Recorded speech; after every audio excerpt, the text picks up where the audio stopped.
Hello, friends, and welcome to another episode of the This Is Gonna Hurt podcast with Jay Gordon Duncan. And if you're wondering why the J, the answer is I'm not a bagpipe player. And if that joke doesn't make any sense, I encourage you to check out episode 0, where I explain that joke, as well as the purpose of the This Is Gonna Hurt podcast, where we talk about faith, family, fitness, finances, and sometimes fun.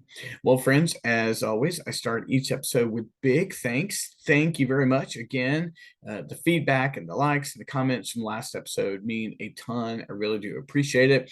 I went back and re-listened to that episode, saw some things that I felt like I could change and improve. Even 500 plus episodes in, I still want to go back and make these episodes as effective for you as possible and encouraging and entertaining. So thank you as always for your likes and comments. Always, always, always. I appreciate it. And so this week I had a list of topics, list of things I wanted to go through, but I wanted to do, I think I've only done one episode like this ever, and it was time to come back. And so today is answering listener questions. So I'm not quite sure how many I'm going to get to. I don't get I don't get questions every week, but I get questions along the way that are directed towards me at the podcast or just directed towards me during the week. And I thought I would do some listener questions. And so that's what we're going to do. And so let's hop right in. And the first question is really interesting. The first question I found interesting was, how did you get the gig speaking in Pennsylvania recently at your 10 strategies tour? Okay, so let me do some backstory on that. Last week, I gave a seminar called 10 Social Media Strategies to Gain Leads and Grow Revenue. And I gave that seminar 3 times this past week, and I have 2 more scheduled. So it's interesting. I have definitely done repeat seminars before. I've done the Breaking 250K multiple times. I've done the Capitalize the Power of AI Marketing several times. And along those lines, but never have I had one that has garnered this much interest, and I keep getting repeat invites. And so I want to tell you how it came about. But first, so what's going on is this past Tuesday, I gave that seminar for Clearview Title in Fredericksburg, and we also streamed that one online. And then the next day, I drove to Doylestown, Virginia, and I gave that seminar to some great folks. I was invited up there by Bill Rookstool of the AMG Cross Country Mortgage Team, and that one was actually at Keller Williams in Doylestown, Virginia. Then Bill also brought me up the very next day, and I spoke to the Keller Williams Philly team with the same seminar. Well, then folks were like, hey, I haven't caught any of those. Can you do an online one? So next week in the Capitalize Your Best Facebook group on March 28th, I am going to give that seminar just online only in the Capitalize Your Best group. You're all invited to attend. All you got to do is join the Capitalize Your Best Facebook group, and you'll get all the details there. And then now I've been invited to give that seminar again by Bill on April 18th with a realtor mastermind that he's a part of. And I think there's going to be one more coming. And so it's been pretty exciting. I have never had one particular seminar take off like that. And it's great to impact folks. So right now, it's getting to the point where a couple hundred people are going to be impacted by that seminar. And it's super practical. It really is. Here are 10 strategies. And it also addresses the Facebook algorithm. But the question I've gotten from a bunch of people is, how did you get the invites to travel to another state and give a seminar? Well, there's a couple of things that have brought that about. It's not one simple answer. Well, the invite really comes about because I've been giving seminars for the last 2 years. You don't just all of a sudden get invited to give a seminar. So 2 years ago, I committed to start doing seminars in the Capitalize Your Best Facebook group, and I was doing them monthly just for that group of folks. And then we did some in-person seminars. We did 2 John Maxwell seminars, and then we did some workshops during COVID. And then we started producing seminars. And so we've done them on mindset, we've done them on marketing, we've done on social media strategy. And so my goal last year was to get to twice a month doing seminars. And then from the encouragement from Jay Lee, the sales ninja, he's like, Gordon, you should be doing seminars every single week. And I'm like, sure, but there's got to be people who show up. And then sure enough, that has been coming together in the month of March. By the time I'm done, I think I will have given 6 seminars, and most of them have been by invite. Which is really nice. And if I don't have an invite, then I'm just going to create a seminar and I'm going to put it together either in person or I'm going to do it in one of my Facebook groups. Well, I have been working with Clearview Title to do seminars now for about 6 months.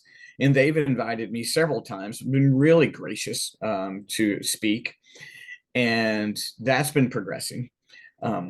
And so they had already invited me to give the seminar here in Fredericksburg, and that was scheduled for Tuesday.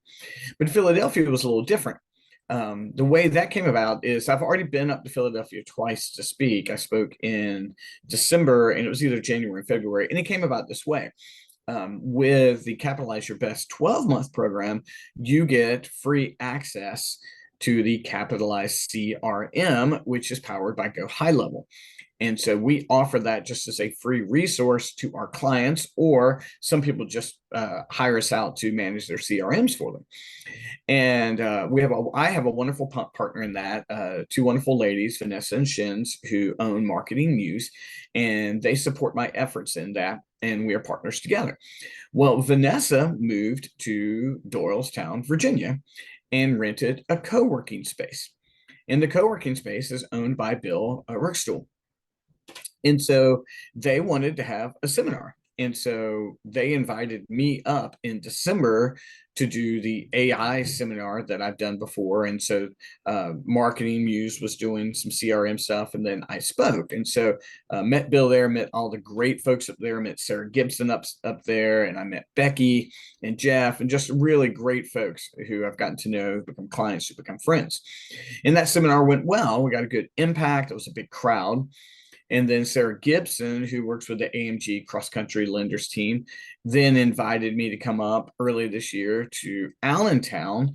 And I went up to a title company up there and spoke. And so that was a wonderful seminar, brand new area, kind of a cold crowd. They'd never heard of me. Really good for me to get up there.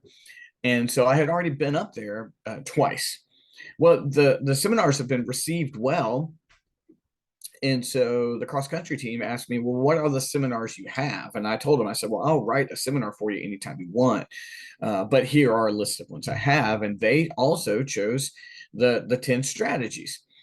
So that's how I got up there. First of all, I had built the pattern and the reputation of speaking. And then I got invited up because of my partnership with Marketing Muse. And then I came up again with Sarah Gibson in Allentown. And then that went from there. So I wound up doing Tuesday in Fredericksburg, Wednesday in Doylestown, and Thursday in Philly. And they've been received so well that I thought, well, my community, Capitalize Your Best, has not had a chance to have this done just for them. So then I just decided on my own, well, I'm going to do one just for you guys. And so we're going to put that in the in the Capitalize Your Best Facebook group, and that's going to be on the 28th. And so I'm pretty excited about that. Well, then the seminars this past week were received so well that I was invited up to a realtor mastermind. That one's going to be online for private mastermind. And that one's on April 18th. So this seminar is getting legs, but that's the long answer of how were you invited to get up to Philadelphia to speak. One, the creating the pattern of year after year of speaking, and then partnering with Marketing Muse and get up there. So love those folks. They've been super gracious to me. I keep meeting great folks. Every time I go up there, I meet a new 20, 25 people. Really happy to support them and to educate them. And, like I said, I've never had this before where one seminar just takes off. So the 10 strategies seminar is just making an impact. It's super practical. And if anyone's interested in knowing more about it or what it looks like to hold one, just reach out to me. I will be glad to help. So that is grab bag question number 1. The second one, I have answered multiple times in the past week, and it's the question I'm probably asked most. It's not one of those fake social media posts like, one of the questions I get asked, we have to make it up. Like, I answer this question all the time, and it doesn't have anything to do practically with Capitalize Your Best. But the question I get asked all the time is very different than the first one. It's, why did you leave ministry? So let me explain that. I've done entire podcasts on this, so feel free to go back and look at the podcast in October or November of 2020. I did a full episode on why I made the transition, but I'll be glad to answer it again. I don't mind answering the question one bit.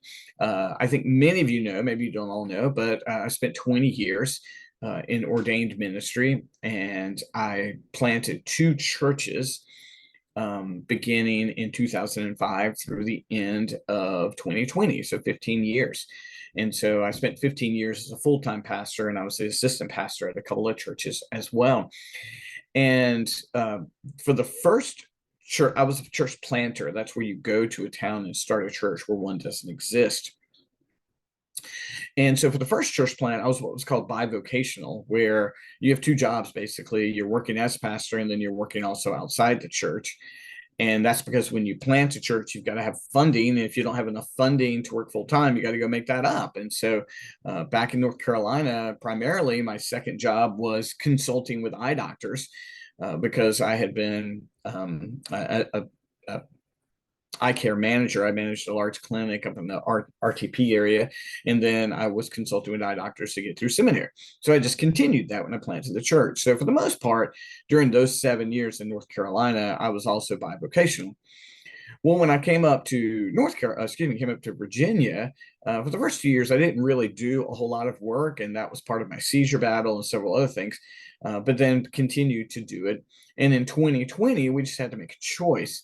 I always wanted to be like the long-term pastor, but I realized that my gifting is starting to make sense with my business as well, and that I was good and gifted at starting churches. But, usually around year 5, I began to realize, someone else would probably serve the new voice that would come in.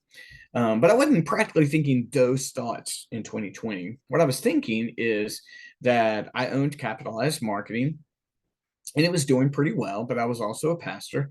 In 2020, I was turning 50. My daughters were in high school, and graduations and future weddings and all those things were at play.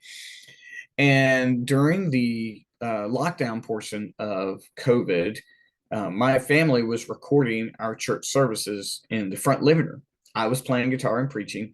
Meredith was singing. Landry was playing guitar. Emma was helping with lights and sound. Amy was playing piano, and we recorded the entire service in our front living room. And then we would do that on Saturdays, and then we would upload them to YouTube, so that on Sunday the church would be able to watch the service from home, because we weren't able to meet in person because we were at the YMCA, and the YMCA wasn't allowing public gatherings, which we understood. That dynamic really changed things, because for the first time in my entire life, I woke up on a Sunday and I wasn't going to church. I wasn't going to worship. We had already had our service. And so every Sunday during that lockdown portion, my family and I went for a hike. We did. We found a trail locally, and we would go for a walk, and it was a wonderful time. And I was doing everything I could at that time to still care for the church, though face-to-face interaction was limited. I was doing a Bible study. I think it was Monday through Thursday at 12, or Monday through Thursday at 12:30. I can't remember. And, trying to run Bible studies through Zoom, meet with people distance best I could. But no matter how hard you worked, the scope of things were just different. I had more time. So Amy and I spent a lot of time just talking and thinking and praying about what next steps looked for us. Because as a church planter of two churches, I didn't have retirement. The long-term planning for life and career had taken a back burner to starting the two churches. And again, place of life, our girls going into high school and soon graduating and going to college and weddings and all those things that might be in the future.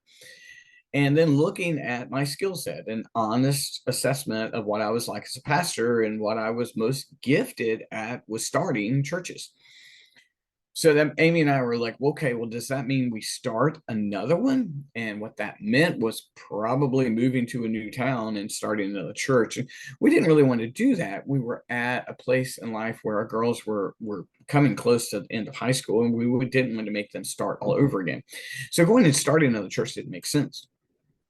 And then we were looking at the church I planted, and there were two very encouraging things. Financially, the church was doing okay, and there was some really committed leadership at the church. And so, if we did step away, the church would have some stability financially and leadership wise, and we didn't want them to struggle in that. And that was important. We weren't going to leave the church in a bad way. And so, Amy and I and the girls were like, it's time. I mean, I had been in full time ministry for, so I'd been ordained for 20 years. I've been full time in some capacity for at least 15, maybe 17, if you count being in seminary. And it was time. It was either go all in and plant another church, or go all in with Capitalize as our livelihood, and we did. I walked away with no hesitancy about the decision. I was given an opportunity to walk it back. We had some people call us crazy. We had some people no longer want to hang out with us. The repercussions are not the question being asked here. The question is, why did you leave ministry? But I also knew that I hadn't abandoned my faith, and I also knew that the opportunities to be who I was with my faith and the community were going to expand, and they definitely have. And so that's why we retired from ministry and went into Capitalize full time. And it's been a blast. It's been hard. It's always hard, but it's still been a blast. People ask me like, well, aren't you called to be a minister? I get that question a little bit less, but I get it anyway. And guys, I don't feel like my calling's changed. I feel like my venue and my location and things like that have changed. But I still feel very called to be Gordon with faith, and sorry about the third person there, in my community. But it just looks different. And so here we are, over 3 years now since we've gone into full-time ministry. Actually, probably almost 3.5 years going away from full-time ministry into Capitalize full-time. So that answers that question. I know that people ask it a lot. If you want more answers than that, and I'll talk about it. I don't mind talking about it one bit. I mean, we feel 100% at peace. We felt at peace the entire time about the decision. So that's been wonderful. And so even when it's been tight as a small business owner, I've never doubted, like, did we make a wrong decision? Not at all. Not one bit. So guys, I think that's all we're going to get to today for Grab Bag is how did I get invited to go speak in Philly, which is a fun story. And then why did we leave full-time ministry? And if you like this, we'll do another Grab Bag of questions sometime soon. I didn't attribute this question to any one person.